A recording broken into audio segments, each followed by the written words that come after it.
know what I'm saying? So, thank you for joining us here at Flavor and Flow. We appreciate the time that you've given us. Thank you for having me. Oh man, it's all a pleasure. So, one thing we're all wondering, who is Tiffany Wilson? Who is Tiffany? I'm a mother. I'm a daughter. I'm a wife. I'm a salon owner. Who am I? I'm a Jesus lover. I'm a church girl. Okay. Just came from church. Yeah, but I'm a teacher. Okay. A leader, a mentor. So many things I signed up for, things I didn't sign up for, but most definitely. I'm glad to be it all. Okay, that's amazing. So as a teacher, you say teacher like teacher as far as hair, or teacher yes, like as far as as far as hair? Yes. Okay, I can see everything you've grown here. You know what I'm saying? I can see that's something that is accurate. So what place were you in before being a business owner became into the picture?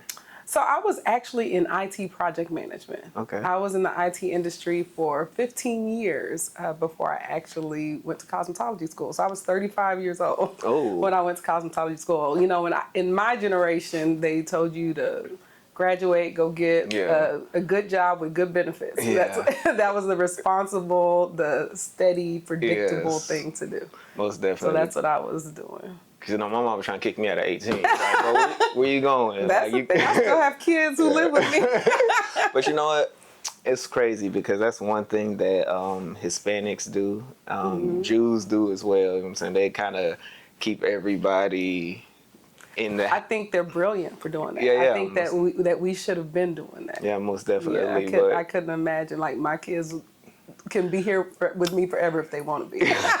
I mean, we all got to just pitch in to the household and stuff, and especially in this world that we live in right now. Yeah. We better start working together. Oh, 100%. Like, and my mama feel that same way now, but like when we was getting out of school, I think it was more or less like you need to be prepared to do this. She was trying to prepare. Yeah, of course. But I know, looking back at the college days, I'm like, yo, 18 was too early to be like... You're not ready. Yeah, it's too early. You should have gave me at least 21. Right. Like, if you... Like, I promote community colleges, 100%. Yes. Like, if you could stay home... Yes, go to community college, do Save that. money. Mm-hmm. Yes, absolutely. Did you go to school? I went to school. I did not finish school. Okay, I didn't finish either. Yeah, I actually got a full scholarship from Houston Tillotson to study classical voice. And so that's what I was doing. And then I was like, well, what am I going to do with this? Because all I could imagine doing was teaching voice. Yeah. And I have terrible stage fright. So I knew I didn't want to just sing classical, even though my grandmother would say that my voice was made for classical music. But and I tried all sorts of things. I tried nursing. Ultimately, I really wanted to do hair. Okay, but I'm glad you found your way. You know what I'm saying? Because by the time you was doing that, was that when American Idol first came out? You know, fun fact, I actually auditioned for American Idol. My mom, they increased they upped the age limit at the time to like 27. So I was able to do it. She's like, please, my mom wanted me to audition for it. Bro, I wasn't even aware that they had an age limit on there was an age limit. I think initially it was like 25 or something, and they raised it. And so when they raised it, she was like, you should go do it. It's nothing that anybody thinks it is. Okay. But so I did that. But I've done some really cool things in music. I've been to the Grammys. I was able to, as a high school student, I was in this thing that NARAS does, the National Academy of Recording Arts. So I was selected from a group of 16 teenagers in the United States to participate in Grammy Week when I was in high school. And so but it's just... I don't know why God gave me a voice, because I did not want to sing. Maybe to pass it on to your children. They don't want to sing either. They don't want to sing? Oh, man. Man, that's a beautiful thing, just to have an angelic voice, just to go with that. And you went to the Grammys, too. Most people don't even get that experience. It's a cool experience. Got that experience as a business owner, hairstylist. You know what I'm saying? Okay, so 29Eleven comes from Jeremiah. right? 29:11. 29:11. My fault. 29:11 comes from the book of Jeremiah. Yes. Why does that resonate so much with you? And was there a moment in your life where that scripture felt personal to you? Oh yeah, that scripture has felt personal to me my entire entrepreneurial journey. Yes, absolutely. Because what it says is, I know the plans I have for you to prosper you and not harm you. And so along the way, you're always going to feel like, what am I doing? I always tell people you got to be a little bit of crazy to be an entrepreneur. But specifically, when I started the build out of this location that we just moved into in September, and I just went through so much to get this open. A lot of people didn't want it to happen. And I was just struggling every step of the way. I wanted to give up. Low-key tried to apply for other jobs. What do you mean, like nobody wanted it to happen? Well, especially people think we're really far ahead right now. People think we're far ahead, as Black people, as Black women, they think we're far ahead. We're not. Of course. In 2026, we're still not far ahead. And a lot of people hate to see us build businesses and things like that. City of Round Rock makes it real hard for us. I can only imagine. Banks make it real hard for us. I was actually basically promised a bank loan for this build out and signed my lease based on that, because there was nothing here. There was nothing here. It was literally concrete. It didn't have electrical, didn't have HVAC, didn't have plumbing, didn't have anything here. This had to be started from the ground up, over $300,000 project. And after I signed the lease, the bank was like, just kidding. Can they do that? They really, I mean, under the condition of anonymity, the loan officer told me there's no reason why you should not have gotten this loan. So that's, And told me that there was someone else who did not look like me who came a week later without previous financials, without customers, without a business, with just an idea. And they gave it to her. And so a lot of people don't like to see. I had banks tell me left and right no, and really a bank is supposed to tell you why. Yeah, of course. And they could not tell me why. I had 3 different banks tell me no, even though our revenue has gone up year over year. For the first 5 years, it almost doubled every single year. And so they just hate to see it. They don't think we deserve it. And we got to try extra hard. Which is crazy. Because I read in an article, I don't know how factual it is, but I read an article that downtown Austin used to just be Black communities. That's true. I'm originally from Austin. Are you? I am. Okay. I am. Oh, okay. It looked very different 20, 30, 40 years ago. All of this looked very different. And so we're constantly being pushed out. And even though when it comes to Texas, Austin is considered more progressive and more liberal, we still have a lot of work to do. And it's really, really hard. But when the bank went back and said no, I ended up winning a $100,000 grant. Through a pitch competition for my business. And so that helped substantially in order to get this going. So did you have to, because you said it was $300,000 worth of work. So did you have to continue to apply for grants to make that $300,000? No, I just have really amazing family, friends, private investors. Need those. Yes. And I just worked really, really, really, really hard. I just doubled up. I doubled up and doubled down on my business. I work a lot. I have an amazing team. We have 9 hairstylists on the team. But I'm still my highest revenue generator. When it comes to business, I have learned the hard way that your business cannot depend on anybody else but yourself. Yes. Yeah. Okay. Yeah. And correct me if I'm wrong, but you opened your business in 2019? Actually, I was doing business since 2000. I opened 29:11 in 2019, my own storefront. But I started doing hair under a different name. But I was renting in another business in 2013. What business was that? So it was called Fuse Style Bar before. Okay. And that's when over there is when I really started hiring my first employees and everything. And then I had the opportunity to move into my own storefront in 2019. So was that your original name? You just changed it, or that Fuse Style Bar was my original name? And honestly, I just couldn't come up with anything. And the reason why I came up with Jeremiah 29:11 is I was singing in a group, and a gospel group, and we recorded an album, and our leader wrote a song for me. based off of Jeremiah 29:11. And if I'm honest with it, I was not familiar with that verse until he wrote that song for me to sing on the album. So well, look how far it took you. Yeah, so that's where it came. Okay. So after that, you came with 2911 by 2019. Right. So, and then that's kind of like the beginning when COVID happened. It was crazy. Yes. How did that impact your business? So I am ashamed to say, because COVID was a difficult time for a lot of people. It was difficult for a lot of people, but the truth is, it's one of the best times for my business. Are you serious? I know that's crazy. Yeah, explain. It's crazy, but well, first of all, it was kind of weird. We opened up and it was like, wait a minute, are we really about to shut down? Like I had 2 small girls and they were on spring break and then they weren't going back, and we were like, wait a minute, what is going on? But the truth is, first of all, from a personal perspective, I hadn't spent time with my kids in a really long time. I was working so hard to get that business off the ground.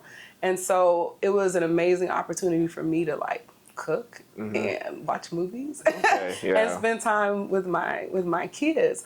I was fortunate because of the way I had set up my business. I benefited from a lot of the things. I benefited legally. From a lot of the things that were available to businesses at that time. That was a time where, thankfully, being a Black business owner didn't matter.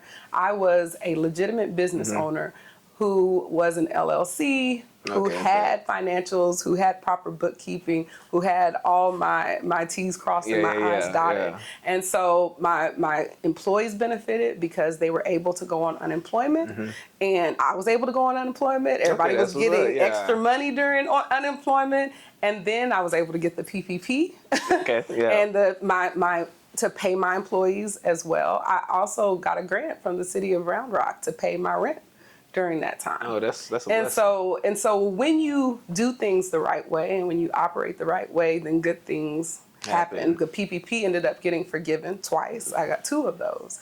And so we did, before that came down though, that wasn't something that came immediately. But we did have to pivot. Like everybody loved to use that word during COVID time. But I started creating, during that time, I created survival kits. And so I put together products and we delivered them locally to the clients. So they were able to purchase hair supplies? Yeah, they were hair supplies. And then I would go live and explain to them how to use the products. So we were able to get money in coming through the with people purchasing products during the time. And so when you're an entrepreneur, you have to learn, that's that mindset. What do we got to do? We got to keep money rolling in. And I also had clients who were on a membership plan. To my personal clients who were on membership to get their hair done, they were paying me monthly. And all of them told me to continue charging them monthly for that until we reopened. We were only closed for 2 months. Okay. Yeah, but so there were certain things that we had in place that were really helpful. Okay, that's amazing. Yeah. That's amazing. Well, okay, because it sounded like to me you didn't really like get any like negative energy or anything that really impacted you during COVID. Not really, if I'm honest. And I had people trying to get me to meet them in back alleys to do their hair. They're just like, please. Oh, yeah. And I'm like, you're not going anywhere. Why do you need your hair done? You can't get in the way of a woman in her black. Black woman in her hair. They call our business a recession-proof business. That people, Black women, are still going to get their hair done no matter what. And you know what?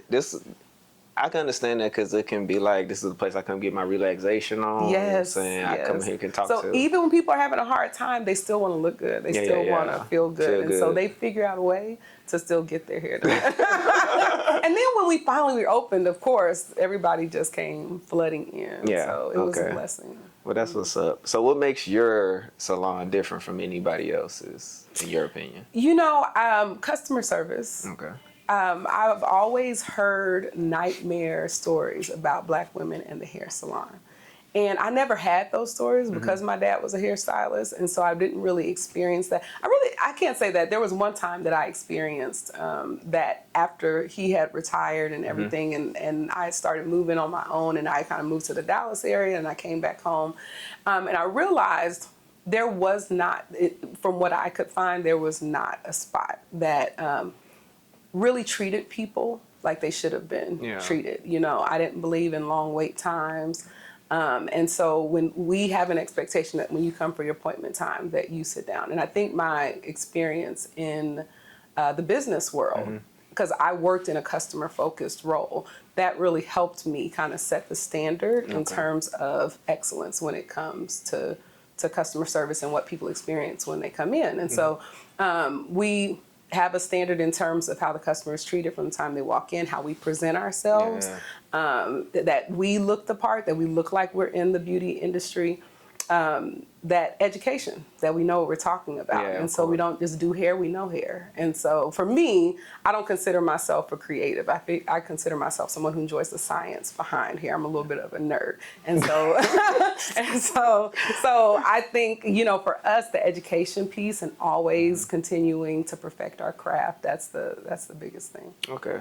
So what do you do to kind of like perfect your craft, to make sure like you always ready for? We go to a lot of classes. We just came from a conference. And so I have taken teams to hair shows in Miami, Las Vegas, New Orleans, California. We've gone all over the place. And so I'm really big on reinvesting back into the team and doing those things to really make sure that we identify ourselves as professionals, because a lot of people now believe they're hairstylists, whether they're licensed or not. Just because they know how to do some braids. Yes. And you know, there are a lot of very talented people, but it's so far beyond just knowing how to do hair. And I'm really big on keeping the hair healthy.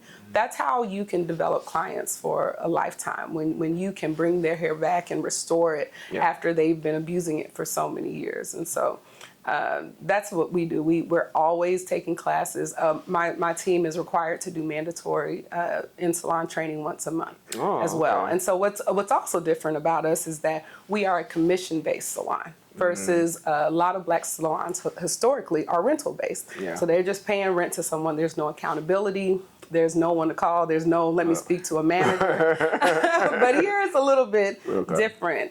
It's performance-based, it's team-based, and we have a lot of expectations in terms of how the team presents itself and continues their education. Okay, so what you saying, that does that mean you have like a specific area where people can write certain reviews on their hairstylist? Oh yeah, they can write reviews on our booking system, which is called Vagaro, as well as Google. They can check our reviews. We have a Google business page.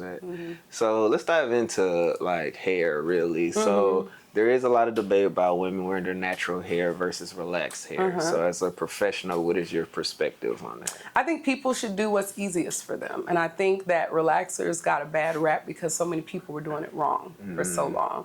So I'm old enough to remember when everybody was relaxed. And we're just kind of hitting this 15-year mark where everyone started going natural. But so there's a lot of questions about whether or not it causes cancer and all those types of things. And the truth is, don't get me started on the truth is, I've never heard the cancer, but I mean, I can't. People always go straight to cancer. Yes, that was a recent study, and I'm like, oh my goodness, we would all be gone. I got my first relaxer when I was 7 years old. And I went natural just out of curiosity because I had never seen my natural hair texture. I had never seen it before. And so when I was in cosmetology schools, when I actually went natural, and I was like, I decided that if I didn't like it, I would go right back to being, and I just kind of happened to like it. But I still have clients that are relaxed. I have clients with extremely healthy relaxed hair. I have a client with relaxed hair that's waist length. And so the truth is that we were doing it wrong. They should have never sold relaxers in the grocery store. That was something we were putting our own relaxers on. It's a wonder any of us had any hair on our heads. But relaxed hair was never supposed to be relaxed bone straight. That's where people messed up. And so understanding the science behind it is important, still leaving texture in the hair, getting regular treatments. So as long as the hair is being cared for, as long as you have a consistent regimen, it really doesn't matter whether you're relaxed or natural. No, it doesn't. Relaxers, what we eat is going to kill us before a relaxer does. Stress is going to kill us before a relaxer does. So it's not the relaxer, but only about 10% of my clients are relaxed. But my job is to help a client determine what's best for them. There are some people it's not a good option for them, whether they're on medications or they have scalp issues or things like that. But, as a professional, it's our job to help them figure out what's best for them. Yeah, most definitely. So how does inflammation affects your hair health? And is there any common things that people overlook when it comes to that? Oh, yeah. I mean, just what we were talking about, relaxers. If someone struggles with a lot of inflammation, they may not be a good candidate for it. They're going to be more susceptible to having skin irritation if that's the case. But inflammation affects everything. Everything. It can cause hair loss. We're seeing a lot of alopecia in Black women. And so much of it is tied to inflammation, and the follicles can be damaged because of inflammation. But that comes from diet. It comes from stress. And so when people ask me about relaxer and cancer and all types of things, I'm like, they think that it was the relaxer because so many Black women were suffering with that and fibroids. They thought fibroids were caused by relaxer. Yeah. But what I know for sure is Black women are some of the most stressed out people that you will ever find in this earth. And so what causes inflammation? Stress. Stress causes inflammation. I have an autoimmune issue that is triggered by stress and inflammation. And so I think that if we solve that problem, we see a lot less fibroids and everything else. But yeah, inflammation is deadly. It causes cancer too. Yeah. So I think it impacts a lot of things, and if we can get that under control, then we would see a lot less hair loss. Yeah, most definitely. I think we're far from getting that under control. Yeah, I can't ever see it going. If somebody figures that out, they can be real rich. Yeah, most definitely. Yeah, because stress is most definitely it is, especially for our community. Yes, for sure. Absolutely. Okay, so is there any ingredients that people should watch out for when it comes to hair products or like skin products? I think one of the big, things that dry out the hair, a lot of certain alcohols, but not all alcohols are created equal. Yeah. Believe it or not, a lot of anything that blocks moisture from the hair. A lot of people say, oh no, don't use silicones. You have to understand why to use them and why not to use them. Silicones can help if I want to wear my hair straight and I want to keep the moisture out of it. That's a good thing. But it's not so anything that you do, you have to make sure to clarify the hair properly in order to get all of the buildup off of the hair. A lot of people are like, no sulfates, use sulfate-free shampoo. But again, I come from the time that you might have used Dawn or whatever else. I'm almost 50 years old. So sulfate-free and pre-pooing and co-washing and all those words were never a thing when I was coming up. And most of us when we were younger, we had the most hair on our head. Of course. But the thing is that we had a consistent hair care regimen. And so people ask about products. A lot of times the products aren't really the problem. The issue is that people don't have a consistent hair care regimen. And you have people wearing weaves and wigs and braids for months and months on end. You're talking about some people doing 6 months at a time. And water doesn't... I'm just like, people are like, oh my God, can you help cover my forehead? My forehead's so big. Ma'am, your forehead was not like that. You were not born with this forehead. Yeah. Have you noticed that this forehead keeps going further? So you started that. So, I mean, that's really the issue. You know what I'm saying? Yeah. A lot of times, we just need to shampoo our hair. Yeah, most definitely. And I mean, even if you just use regular shampoo and conditioner, really, our hair needs to be shampooed weekly. Really? And people don't want to hear that. They don't want to hear that. We need water. Our hair is very much like a plant. It needs water. It needs sunlight. It needs air on our scalp. Because I normally wash mine 2 to 3 times a month, right? But I was taught that because I was told, of course, white people hair get a little bit more oily than ours. It does. So white people, they got to wash theirs daily sometimes. Yeah, consistency. Yes. But that's why I was told that we shouldn't wash our hair like that much. You know what I'm saying? No, it's that's probably one of the biggest myths. 2 to 3 times a month is still good because that's almost weekly. You know what I'm saying? But no, that is correct. People with straight hair, their hair tends to get oilier because we all have what's called sebaceous glands. And sebaceous glands secrete sebum or oil from our scalps. And so when we have curly hair like mine and like yours, it has to go around a lot of winds and turns for us to even see all of the oil. And so their hair is pin straight. And so it gets oily a lot quicker. But we still need water. You know, the biggest thing that people need to remember when our hair becomes dry, it breaks. And so whereas you may not care so much about that, somebody is sitting in my chair who's trying to grow their hair out, they're like, why is my hair so dry? Well, when's the last time water hit it? When's the last time you drank some water? And so, you didn't have to go there. So I mean, that's the thing about our hair; it's more prone to dryness, and so we need to shampoo more frequently than people think. You know. So is there a shampoo product that you kind of like prefer, or? So we use a Black-owned professional brand called Influence. Love that. Love Influence. And we also use Design Essentials. They have great moisturizing shampoos as well. And so those probably are my 2 favorites. Is like getting into the products making next on your list? Like it has been, I've been looking at that for a couple of years actually. My schedule is so busy that I'm just trying to figure out how to fit it in. Because I mean, you come get your hair done, walk right out, get the bottle and everything. Absolutely. I've been kind of toying with different formulas and things like that. Okay, but I'm excited to see what happens for sure. Okay, so when somebody comes to your salon and sit in your chair, what kind of experience would you like them to have? I want them to have an experience they've never had in a salon before. I want them to feel welcomed. I want them to feel informed and catered to. I think that's something that has been lacking in our salons for a really long time. And so I want them to just feel educated, you know, and to learn something about their hair that they didn't know before and how to really care for it. I'm the type of person, I don't get satisfaction of somebody only looking good when they leave the salon. I want them to be able to keep it up. And we have to work together in order to achieve the goals that they're trying to achieve. So that's the biggest thing. Okay, bet. That is amazing. Customers comes first, of course. Absolutely. You know what I'm saying? Yeah, some people would be like, man, it's just a job, you know. I'm just No. It's not a job. This is a relationship. Oh yeah, 100%. This is a relationship. So, I know you said your dad was a hairstylist. Was he the one who kind of like motivated you to come about this? I think he would be very surprised. I think he was very surprised to find out that I actually wanted to do hair. To do this? It was nothing that I really talked about or anything like that. Maybe I have a cousin that she and I used to talk about it all the time. We've always loved hair.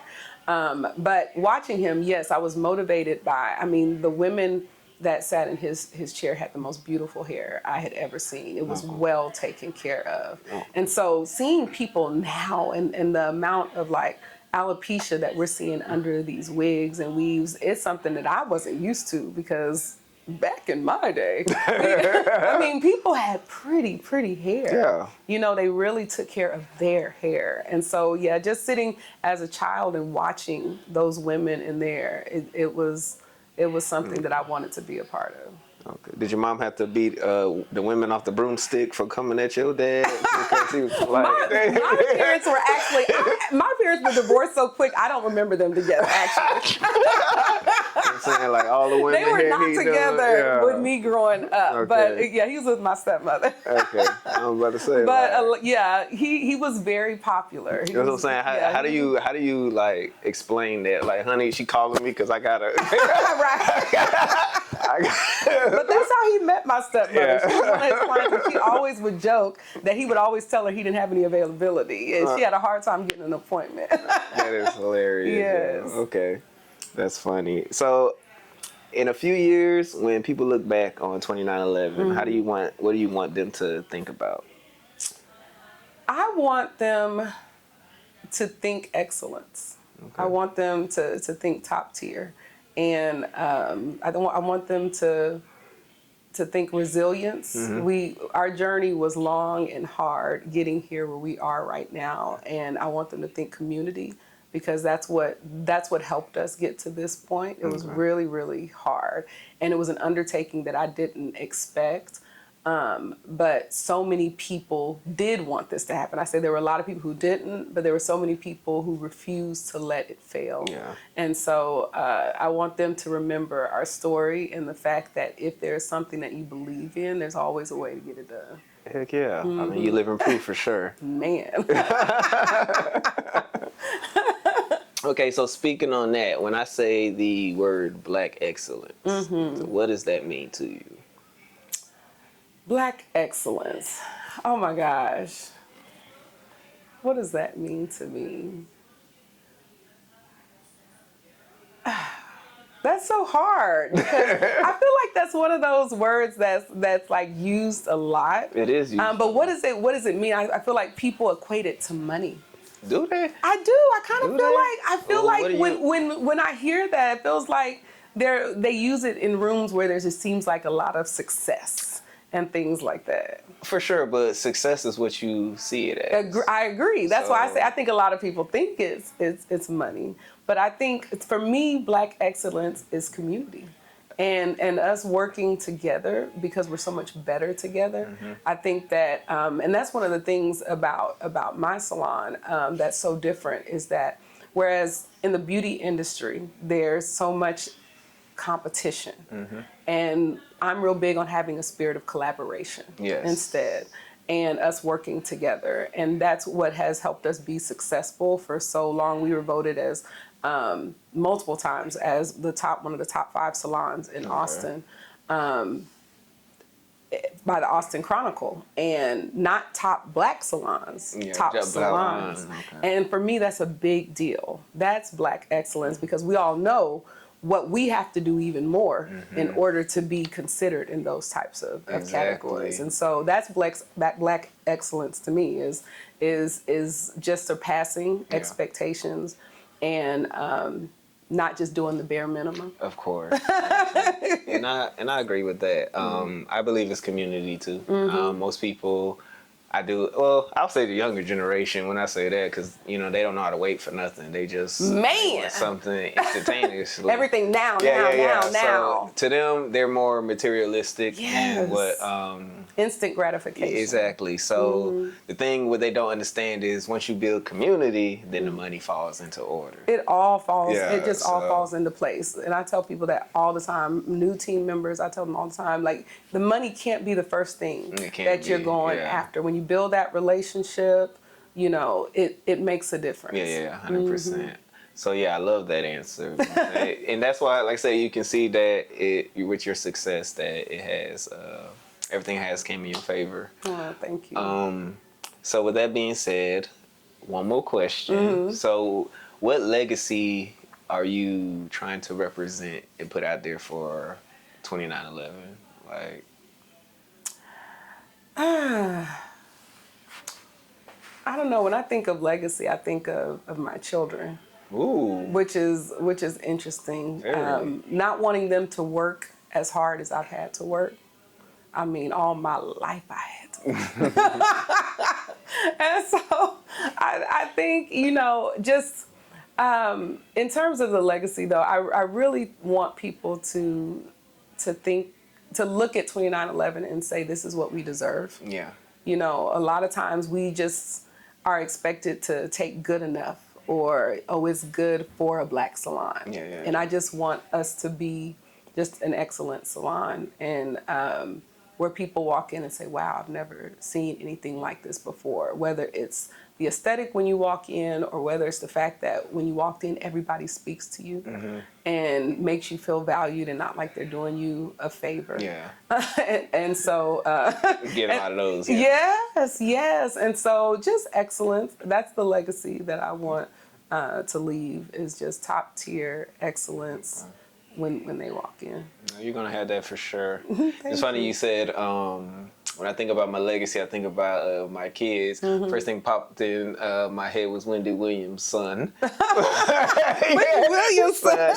Yeah, because you know he. I don't know if you heard, but like after she got fired from her show and whatsoever, like they were talking like mad-ish about her and her son because her son got her bank account froze because he spent over like $200,000-$300,000. Was her son the one that did that? Yeah, it was her son who did it. You know what I'm saying? Yeah, and I was like, spoiled. Oh my gosh. Well, my kids, I have 2 daughters, and they will tell you they are not spoiled. Yeah, you know, but it's funny. My youngest, she recently started cosmetology school. Oh, okay. Which is crazy because she's been telling me for the last 10, 15 years that I will never do hair. And I'm just like, wait, what happened? But what it tells me is that she's been inspired.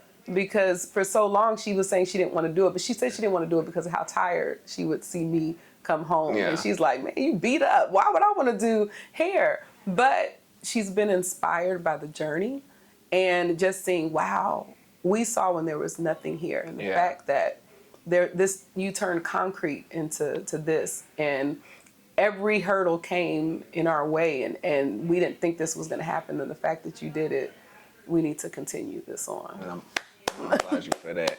And you know what? And it's crazy because they don't know it now, but any successful story or anything you want to be successful in, you got to look that tired. Yeah, yeah. But people expect it just to come. Yeah, you know what I'm saying? Like, if you're not that tired, you're probably working a 9 to 5. You know what I'm saying? You're probably just doing the bare minimum, you know, going home. Right. But if you come home like, oh, everybody like, bro, you get jumped or something? And beat up. That was me. Like, beat up. I'm still beat up. But yeah, I'm glad because. And that's the one of the big things when people are trying new stuff or venturing out. Because as an entrepreneur, what most people don't see is all the failures. Yeah. You know what I'm saying? 'Cause and nobody talks about the failures. They want to make it look Instagrammable and everything. Like, hey, look, hey, you know what I'm saying? But nobody talks about like all the bad stuff that happens. Yes. It's like, bro, it's like you go through so many failures and then you finally have that one successful moment that kind of like... that makes it all worth it. Yeah, it makes it all worth it. All your hard work comes in one. You know what I'm saying? So they don't see that and they just want instant gratification off Instagram, TikTok, whatever. You know what and Instagram and TikTok, they lying to everybody about what being an entrepreneur is all about. Everybody loves the term being a boss. I hate that. So listen. Okay, so it's funny you say you hate that because it's like I don't understand it to the point because I can go to the grocery store, I can buy a drink. Hey, what's up, boss? I'm like, nigga, I'm not your boss. I just came here to buy something to drink. I just came to get this Sprite, bro. I'm trying to, So, yeah, people do overuse the word. They overuse that word. They use it so much. And I personally do not like Instagram, because the way Instagram functions, it's like, I don't know so much TikTok. I heard it's a little bit different, but Instagram and Facebook for sure, they do that thing where they try to keep you on there. So it's like whatever you looking at that time is what they're going to put on your timeline. Right. You can have a whole bunch of people, hey, I'm following this group of people, and they won't even show these people. Right. Because I want you to, whatever you watch, and this is what I want you to look. I want you to keep that. So there be, with the generation, how it is, how sensitive we are. You see where I'm going? Like how sensitive we are. It's like everything that now, like if you feel a certain type of way, and because you feel some way, it doesn't necessarily mean it's valid. That's right. You know what I'm saying? So feelings are not facts. Exactly. You know what I'm saying? You may feel that way, but it's not actual like what's going on. Right. So you got to be logic with your feelings sometimes. But Instagram feeds your feelings. It be like bam, bam, bam. So this how you feeling? Okay, bam, bam, bam, bam. And then that's how you get all that fake information. Wow, that's what it is. That what's happening? Yes, that's exactly that, and that's why anxiety. You know what I'm saying? That's why low self-esteem, like because as soon as you feel some type of way, and one person agree with you on it, right, that's what you watching, and then the algorithm be like, okay, here's another one. Yeah. Here's Bam, another bam, one. So bam. now you in your head, you're like, oh, I'm right. Right. You know what I'm saying? And it's not right. Exactly. It's you know what I'm saying? not So that's why everybody cheating on each other. That's why. Like, yeah, it's gonna keep feeding that. That makes sense. Yeah. So wow. and that's why they be saying like social media is a good thing, but at the same time it's working against us. Just like AI. You know what I'm saying? AI is very useful, but it's to the fact that now people are too like you can make real life videos. Like I could have made this video with you and me in here, and we never would have met each other. Yeah, and make it look like, hey, we've been together. You know what I'm saying?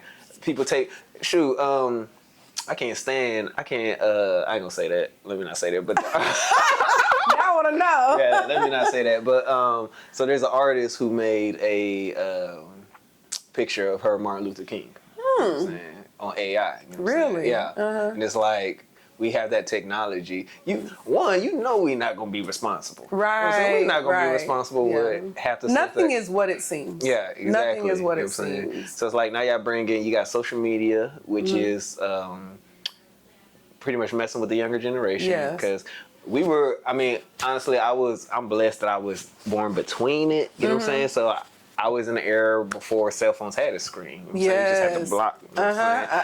You know what I had minutes. I was just telling somebody about that. I'm like, y'all don't remember when we didn't have this unlimited minutes thing. we had minutes. You went over those minutes, they were gonna tax you. Like my brother had our friends knew we had minutes. My brother's best friend, he used to call him, and my brother would be like, "What's up, bro?" He's like, "Nothing, bro. I'm just calling you to waste your minutes." I don't remember that. Yeah. Like, we didn't get the $50 unlimited text and call. You know what I'm saying? So we had the minutes. And then, like I said, we were MySpace so before Facebook came. You know what I'm saying? Yeah. So before we were creating our pages, like, yo, man, I had the music playing. Yeah. And I was on Black Planet. They don't Black Planet. Black Planet. You know what I'm saying? Like we had all that, and then there's no Facebook hit. You know what I'm saying? And then Apple came out. You know what I'm saying? So it's like slowly it kind of started deteriorating our minds, and now it's like, hey, where we go? Cell phone. And people buy everything that they see. They think all of it is real. I think in my industry, I hear a lot of, I'm going to be a 6-figure stylist. People don't realize it's very easy to make money in this business. Very easy, but we also spend a lot of money, you know, and so making 6 figures doesn't mean that you took that home. Of course. And that you kept it in your pockets. But that there's certain things that they keep passing around on social media and things like that. And nothing is what it seems, you know? For sure. and it's like you're not going to make 6 figures being a private hairstylist. You actually got to... People don't realize that. They don't realize how much they have to market themselves and how they have to keep learning and stay on top of the trends and all of that. It's a lot of work to be your own boss. For sure. You know what I'm saying? You work harder for yourself than you ever will for anybody else. And you know, and that's crazy because that's the reason why I got on my entrepreneur journey, because I used to work hard. Yeah. And I'd be like, oh, man, why am I working hard for, like, I'm working hard for y'all. Yeah. And I was like, I can go do this at home by myself and create something versus working hard for y'all every day. Yeah. Just for y'all to make me feel like I'm not doing enough. But the thing is you have to be disciplined enough to still treat your job like a 9 to 5. Exactly. Like you still got to get up, and you know, so many people get in my industry saying, oh, I want to be independent so that I can make my own schedule and have the freedom and stuff. But you still got to get up, because the minute you start calling these clients, oh, I don't feel like doing hair today, you best believe they're going to find somebody else to do their hair. So what do you do when it comes to, I know I said last question, but what do you do as far as like marketing? Because I know you say you have to, which we all know, you have to market yourself, you have to get yourself out of there. So is there a method that you had marketing as far as? Well, you know, we're in a visual business. People want to see your work and everything. So social media is a big part of it. I've done Facebook ads before, but let me tell you about that. I've done Facebook, Instagram ads. Having a Google page is big, though. Having a Google business page is really important. We're in the habit of asking people, how did you find us, so that we know, you know, what worked, what didn't work, and where that lead is coming from. But having online booking, having a professional website, all those things. And I have a thing that I reward my team members for posting their content. You would think that most hairstylists love posting, but honestly, when you're working a busy salon, it's a lot of work for you. It still ends up being another job that you have to do. So I incentivize them by having a reward each month for the person who posts the most. And so having them take their own pictures and then they tag the salon, then it's doing some of the work for me because I'm very busy. And so they're posting the content and doing it, the Facebook thing, I mean, doing the social media thing, mainly on Instagram, that's helped us. But more than anything, we just get a lot of referrals. We have clients that have been coming to us for years and years and years, and they just tell their friends. So word of mouth is still really, really important. Yeah, I think that's the best. Oh yeah, it is. Somebody who has shared their personal experience. So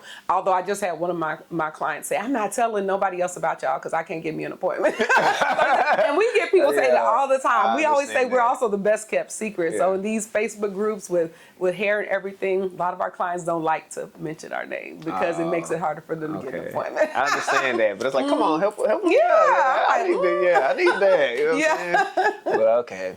Well, so very, very last question. You know what I'm saying? So for anybody who wants to find you, as far as your Instagram page, Facebook page, can you tell us how we can look you up? Oh yeah, we're on all the platforms as the 2911, THE, the number 29, the word 11. Our website is the29eleven.com. All right, thank you. And I want to thank you again for joining us here at Flavor and Flow. Thank you. Thank you for having me. I'm honored. There's no problem. We had a good time, and thank you. Oh, thank you so much. I appreciate it. All right, I appreciate you so much. Okay, so